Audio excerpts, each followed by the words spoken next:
తెనాలిలో ఒక చావు అన్నది సంచలనమైంది. వాస్తవంగా చెరువులో దూకి పోలీసులు చూసి భయపడి చెరువులో దూకి చనిపోయాడు. 2 రోజుల తర్వాత డెడ్ బాడీ దొరికిందని పోలీసులు చెప్తుంటే అతని చెరువులో దూకిన అతను పట్టుకుని అరెస్ట్ చేసి తీసుకెళ్లారు. అతన్ని కొట్టి అతను చనిపోవడం వల్ల చెరువులో పడేశారు అన్నటువంటిది ఇప్పుడు తాజా ఆరోపణతో కూడినటువంటిది. తెనాలి పోలీసులు రెడ్ బుక్ రాజ్యాంగంలో మాతంగి భరత్ అనే యువకుడి ప్రాణం పోయింది. కోర్టు వాయిదాకు హాజరు కాకపోతే ఇచ్చిన నాన్ బెయిలబుల్ వారెంట్ అమలు పేరుతో అతన్ని పొట్టన పెట్టుకున్నారు.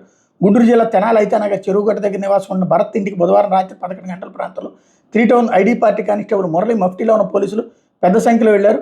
ఆ సమయంలో భరత్ అతని తమ్ముడు నవీన్ మరో ముగ్గురు మాట్లాడుకుంటున్నారు. ఒక్కసారిగా ఆటో నుంచి దిగిన ముగ్గురు పోలీసులు భరత్ అనుకుని మరొకరు గట్టిగా పట్టుకున్నారు. దీంతో భరత్ పరిగెత్తుకుంటూ వెళ్లి చెరువులో దూకాడు. పోలీసులు కూడా చెరువులోకి దిగి వెంబడించారు. భరత్ ఈదుకుంటూ మరోవైపు వెళ్ళగా అక్కడ మాట వేసిన మరికొందరు పోలీసులు పట్టుకుని బైక్ మీద తీసుకెళ్లారని స్థానికులు చెప్తున్నారు. 2 రోజుల తర్వాత శుక్రవారం ఉదయం భరత్ అదే చెరువులో విగతజీవిగా కనిపించాడు. అయితే అతను చెరువులో దూకే సమయంలో నల్ల ప్యాంట్ టీషర్ట్ ధరించున్నాడు. మృతదేహం పైన మాత్రం ప్యాంటు లేదు, కట్ డ్రాయర్ టీషర్ట్ మాత్రం ఉన్నాయి.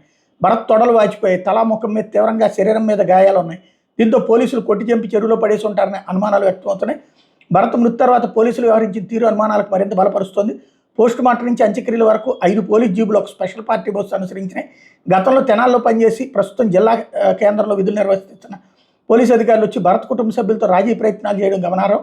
పోలీసులు తప్పు లేకపోతే ఎందుకు ఈ తతంగం నడుపుతున్నారని ప్రశ్నలు స్థానికుల నుంచి వచ్చాయి. అంతేకాదు ఎలాంటి హడావిడి చేయకుండా అంత్యక్రియలు జరిపించండి, తేడా వస్తే పరిణామాలు తీవ్రంగా ఉంటాయని కుటుంబ సభ్యులు బెదిరించినట్టు తెలిసింది. భరత్ శరీరంపై లాఠీ దెబ్బలు ఉంటే విచారించి న్యాయం చేస్తామని ఎలాంటి ఆందోళన చేయొద్దని కూడా కోరినట్టు సమాచారం. భరత్పై గత నవంబర్లో 3 టౌన్ స్టేషన్లో ఫోక్సో కేసు నమోదైంది. కోర్టులో విచారణకు గైర్హాజరయ్యాడు. ఈ నెల 14న వాయిదా కోసం తెనాల్లోని POCSO court non bailable warrant జారీ చేసింది.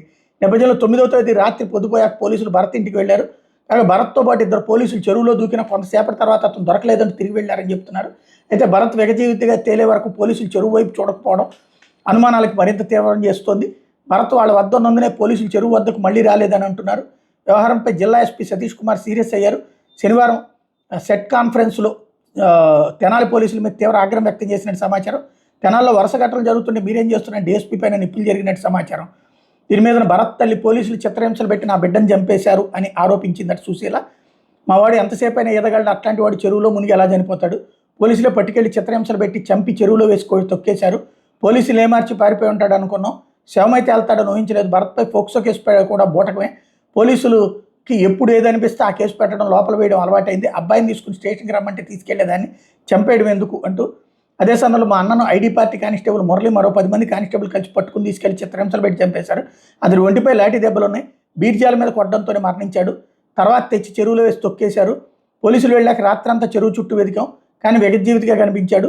ఇది పోలీసులు చేసిన హత్య, ఫిర్యాదు చేసినా కేసు పెట్టలేదు. తెనాల్లో పనిచేసిన నరసింహారావు అనే పోలీసు వచ్చి రాజీ ప్రయత్నాలు చేశారంటూ భరత్ తమ్ముడు నవీను భరత్ మృతి పోలీసులు చేసిన హత్య అని స్పష్టంగా కనిపిస్తుంది. కుటుంబ సభ్యుల ఆరోపణలు బలమైనవి. అనుమానాస్పద మృతిగా నమోదు చేసిన కేసును హత్య కేసుగా మార్చాలి. పోలీసు ప్రమేయం ఉన్నదని స్థానిక అధికారులను విచారిస్తే న్యాయం జరగదు. బయట పోలీసులు లేదా సిఐడితో విచారణ చేయించాలంటూ ఇండియన్ లాయర్స్ అసోసియేషన్ అధ్యక్షుడు శాంత్ కుమార్ స్టేట్మెంట్ ఇక్కడ హైలైట్ చేశారు.